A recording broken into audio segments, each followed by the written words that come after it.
Mike here. Quick basic show update because, as you've no doubt noticed, we promised reviews for episode 9 of Star Wars and Cats that were supposed to come out last week. Now, here's what was supposed to happen. We had recorded both reviews on December 22nd, and then Mikki would edit them and we would put them out the following weekend. So it was essentially we recorded before the start of the holidays, and then they would be edited and posted right after the holidays.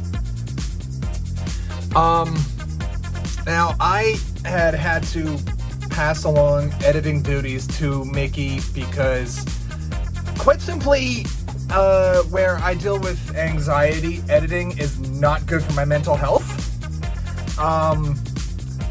With editing film reviews, you have to be able to do them fast, and you have to be able to do them right.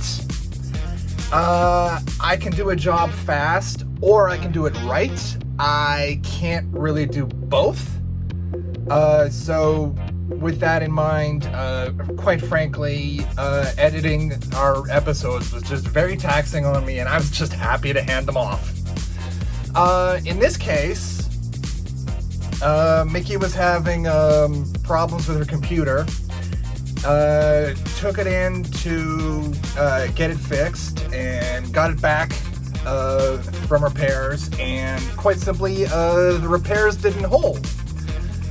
She had everything cut and edited, went to render the videos, and then suffered a catastrophic hardware failure, and everything was lost. So with that, unfortunately, our review of Star Wars Episode 9 will not be coming out. I have edited and put together what we recorded for Cats. Quite simply, that one was just easier to edit and I could get it out faster. But again, I can't do both. My own computer is in a similar situation where I need to get a new one. But that being said, very quickly, for episode 9, I rated it a 3.5 out of 5, and Mikki gave it a 2.5 out of 5. We were both in a very similar place of... The movie's not, needless to say, it's not great. It's not horrible, but it plays it safe to just such an absurd degree. It has far more fan service than the end of a trilogy should ever require. And for something that's supposed to be wrapping up storylines and so forth, it starts introducing things at essentially the last minute for no reason. But that said, we were also in a position of, we know that there are people who love the movie for reasons along the lines of they're just happy that they got to see the entire SkyWalker saga in theater, and we're looking at that and going, we didn't like the movie, but we don't want to take that away from anyone. And that said, our review of Cats will be posted pretty much as soon as I finish recording and rendering this. And again, as late as it is, I hope folks can still enjoy it, and stay till the end because I promise you my rating with my reputation is going to surprise a lot of people. So with that, stay tuned. Next month we, as of right now, are still planning to record reviews for Bad Boys for Life and the latest remake of Dr. Dolittle. And again, just on behalf of Mikki, Paula, and Trevor, I apologize for not being able to get out everything that we promised for December. And with that, I'm going to give at least a little extra content. In this case, we're going to go back to our review that Mikki and I recorded for X-Men Dark Phoenix back in June, where we basically just went to town on the stupidity of this movie. And in this clip is a discussion where Mikki and I may have come up with a better, suitably ridiculous ending than what the movie actually gave us. So again, my apologies for everything that went wrong with December, and hopefully we can turn things around in 2020 and enjoy this bonus clip.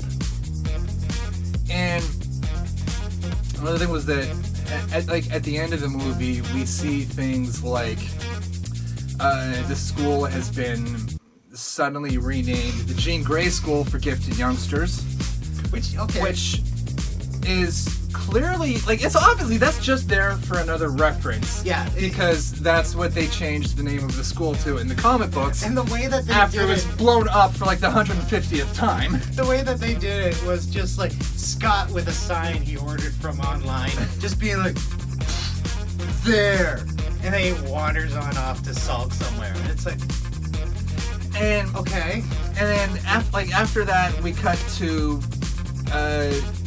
Professor Xavier in a cafe in Paris, apparently not being monitored by one of the most powerful minds in the world. And everyone's just like, whatever, it's a guy in a wheelchair.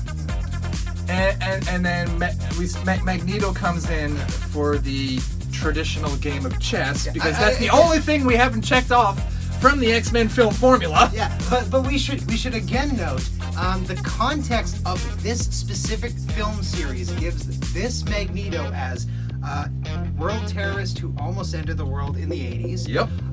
Guy who dropped a stadium on Nixon and almost killed him in the 70s. And the person who it was believed in that universe killed JFK. Yep. And he's just sitting on the corner having a coffee. But none of that is where my mind went in this scene. Yeah, same. This is where I went. As soon as we see him in the cafe, all I could think was, I swear to God, if this man looks over somebody's shoulder and Jean Grey. Oh yeah. Either Jean Grey's there having a drink, or fuck it, Michael Caine's there and just goes like this, and it's like, you know him? Like, I'm sitting there like, I swear to God, if you people go full on Dark Knight Rises. Oh wait. No, it's Michael Caine sitting there like Batman was with Catwoman, but there's Jean Grey sitting with Michael Caine. She just looks to the side and you see him. Yeah. Perfect. 10 out of 10. Actually, I really like that ending because it gave me the ending I never expected that I wanted from X-Men, and that would have solved everything. Yeah. Charles and Eric move in together in a hippie commune at the end. That is true. That is how this movie and the entire series ends. Charles and Eric finally just move in together. The end. So, like, I could see it because, I mean, Magneto already has the commune, let's be honest. Yeah, he has this awesome commune. He has that crazy half-ship house.